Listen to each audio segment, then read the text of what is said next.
Okay, so we're diving straight in today to a pretty important topic for anyone who follows global trade. Yeah, And that's the major moves coming up on April 2nd, 2025. right.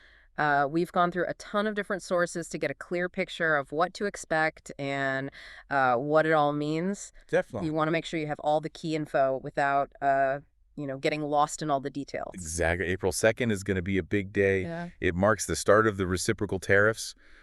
We've got the end of those key USMCA exemptions coming up, too. And then there's a possibility of some pretty big tariffs on auto imports. So by that point, we're looking at over $1.4 trillion in tariffs. Is that right? Yeah, it's a huge jump from where things were. Okay, so let's break this down a bit. Starting with those reciprocal tariffs, what's the main idea behind those? Well, it's basically a tit-for-tat approach. Yeah. Matching the tariffs that other countries have already put on American goods. Mm. Commerce Secretary Lutnick is aiming to have it all set by April 1st. So the thinking is to even the playing field. Yeah, that's the main goal, to address what they see as unfair trade and, of course, to boost American manufacturing and jobs. So it's not just about the tariffs themselves, though, right? They're also looking at things like value-added taxes or VAT. Right, it's not just the rates. It's about the whole package. Okay, so can you give us some examples of just how big some of these differences are? Sure. So like Brazil, they put an 18% tariff on our ethanol, but we only charge them 2.5. Then you've got India with a 100% tariff on U.S. motorcycles. 100%. Yeah, compared to our 2.4. And then the EU charges 10% on cars while we're at 2.5. Yeah. So you can see how these gaps add up. Yeah, for sure. So Well, all this is based on a presidential memo from February. yeah, it analyzed these differences and looked at trade deficits too. The main focus is definitely on countries where we had the biggest trade gaps in 2024. Mm. So China, the EU, and Mexico. Okay, so moving on to those USMCA exemptions that are ending on April 2nd, what exactly is happening there? So these were basically temporary breaks from those tariffs under IEPA. That's the International Emergency Economic Powers Act. Right. 25% on most goods and 10% on Canadian energy. It was specifically for products coming in from Canada and Mexico that qualify under USMCA.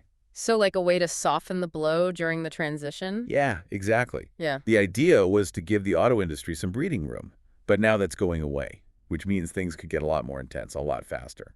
Which brings us to those potential auto tariffs. Exactly. We're hearing talk of something like 25% on imported vehicles. Wow.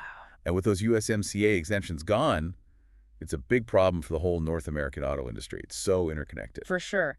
So if these tariffs actually happen, what are we looking at in terms of price increases? It's hard to say for sure, but estimates range from $3,500 to over $10,000 on the average new car, 10,000. or even more. Some are saying electric crossovers could go up by $12,200, and even full-size trucks could see an increase of up to $10,000. That's huge. And of course, it's not just consumers who would feel the impact. Right. The CEO of Ford has already warned about billions in lost profits and the potential for job losses. Makes sense. So these tariffs would have major ripple effects beyond just cars. Yeah, economists are predicting a possible dip in GDP somewhere between 0.4 and 1%. And that could mean hundreds of thousands of jobs lost. Wow. So consumers are hit with higher prices, and the economy could take a hit too. Right. And on top of all that, consumer prices in general could go up by 1.7 to 2.1% in the short term, Ouch. which means the average household could be looking at an extra $2,700 to $3,400 in costs. So we'd see it everywhere, from clothing to electronics to even medicine? Yeah, basically everything would get more expensive. Okay, so what about the rest of the world? How are other countries likely to respond to all of this? Well, we're already seeing some reactions. Canada, for example, has pledged dollar-for-dollar retaliation with 25% tariffs on about $21 billion worth of U.S. goods. And the EU has a two-phase plan for countermeasures. Mexico might take a bit longer to react. But what's interesting is that tariffs on all Chinese goods are already at 20%. So it seems like everyone's bracing for impact. Yeah, the big worry, of course, is that this could quickly spiral into a full-blown trade war. It's a scary thought. So beyond these big moves happening on April 2nd and the international fallout we've talked about, there's also a whole bunch of other trade initiatives going on, right? Yeah, absolutely. Huh. We've seen those 25% tariffs on steel and aluminum come back. Right. And there's talk of putting tariffs on semiconductors and pharmaceuticals too, maybe even higher than 25%. Wow.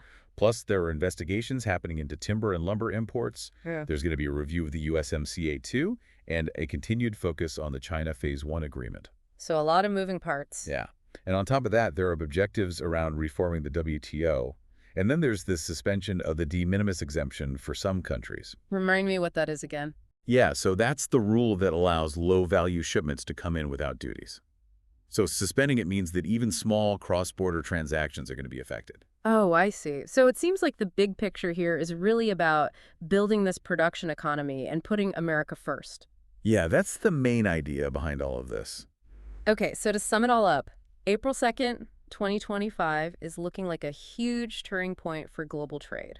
Definitely. It's a lot of major policy shifts all coming together at once. It could have huge consequences. For sure. So here's something for everyone listening to think about. Given how interconnected the global economy is, how might all these specific actions change not only the prices we pay, but also the relationships between countries and the stability of our international supply chains in the long run? It's something we all need to consider. Thanks for diving deep with us today, You bet. and we'll keep you updated as things develop. Absolutely.